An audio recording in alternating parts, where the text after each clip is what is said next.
Hi, thanks for being in a new video. Let me tell you what I like most and least about the OnePlus 12R after testing it in case you want to buy it. So as always, let me tell you, don't buy the OnePlus 12R without watching this video. Consider its launching price, which has been 17,999 pesos. This price is rude, abusive. In fact, it is an artificial price, a false price. In most stores, you will find it much cheaper. So let's consider the price of 12,999 pesos. Let's start with what I like the most. It integrates Gorilla Glass Victus 2, a level of resistance that is usually available in more expensive devices. So it's a good option that will give you good security if you tend to be a little careless with your device.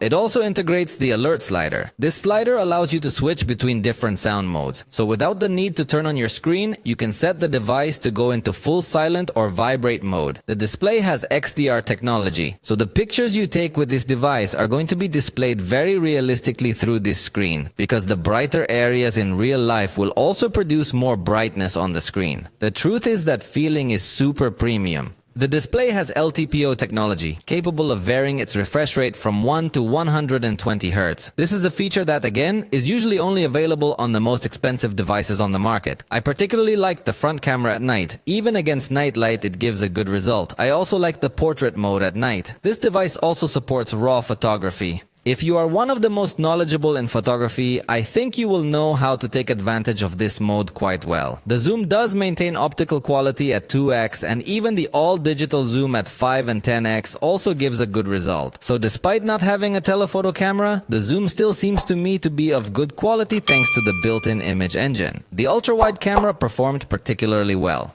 For example, in scenarios where generally ultra-wide cameras tend to be a bit weaker, such as indoor or backlit conditions, it was able to give a considerably good result. At night, the camera also performs very well, controlling noise well. It also takes good portrait shots, detecting foreground and background well, applying a nice blur effect. The backlit video recording surprised me. The truth is that it has a very good balance of lights and shadows, and even with the ultra-wide camera. It also integrates a super slow motion mode, a feature that is usually not so common in devices in this price range. It also has a sidebar tool where you can access recent files and drag and drop them between different applications. The photo editor integrates an artificially intelligent object eraser. This is a tool that could prove to be quite useful as well. If you travel a lot and want to take pictures in some crowded places, you will surely find it a very friendly tool.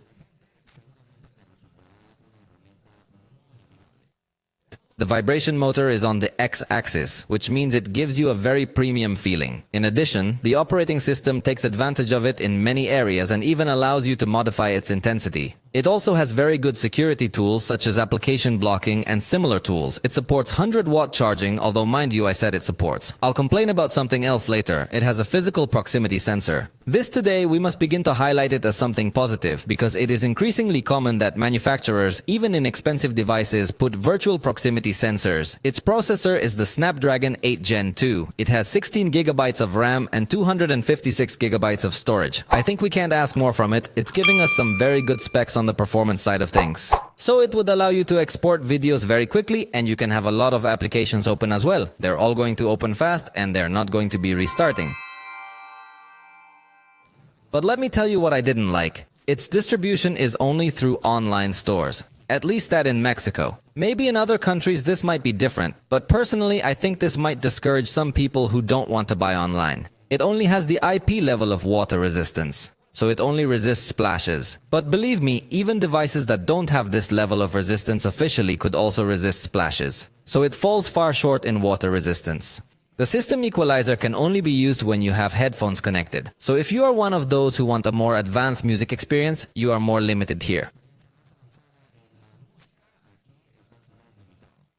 The microphones in a very high volume condition caused a bit of distortion, so it seems that it is not the ideal tool for recording concerts in situations where there are very high volumes. The front camera seems that it didn't perform very well in backlight. The colors come out a bit pale. Overall, it doesn't seem to have a very good color processing in these light conditions. Also, the portrait with the front camera is not good because it does not identify the objects. So it gives the feeling of being a much more artificial picture. That is something that should also be improved. It integrates a 2-megapixel macro camera. In this price range, it is rude that they do that to us. It should integrate a telephoto camera, as the macro camera is not really going to give us a very nice result. Instead, we will prefer the main camera.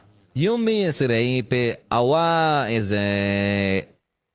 In addition, only the main camera records in 4K, so neither the ultra-wide camera nor the front camera have this quality. In fact, the front camera has a stabilization that does not stand out. In backlight, it does not perform well, so it has several limitations in video recording. The video quality is not going to be very optimal. It shows us little contrast, colors a little pale. At the moment of maximum zoom with the video recording, you see very little detail. And even though it has a portrait video recording mode, it looks very fake. The video recording on this device definitely needs to improve. The battery is supposedly 5,500 milliamp hours, but the performance it gave in my tests was like that of a 4,500 battery. So it definitely leaves a lot to be desired. One expects a very long battery life when you look at the specs of this battery, but real life tells us otherwise. And last but not least, it doesn't support eSIM. So if you like to travel the world a lot, you will always have to buy physical SIM cards because there is no way to add a connectivity service by scanning QR codes. If you already bought it, let me know how much it cost you and what you liked most about it. For now, we have reached the end of this video. If you liked it, you know you can let me know, and we'll see you next time.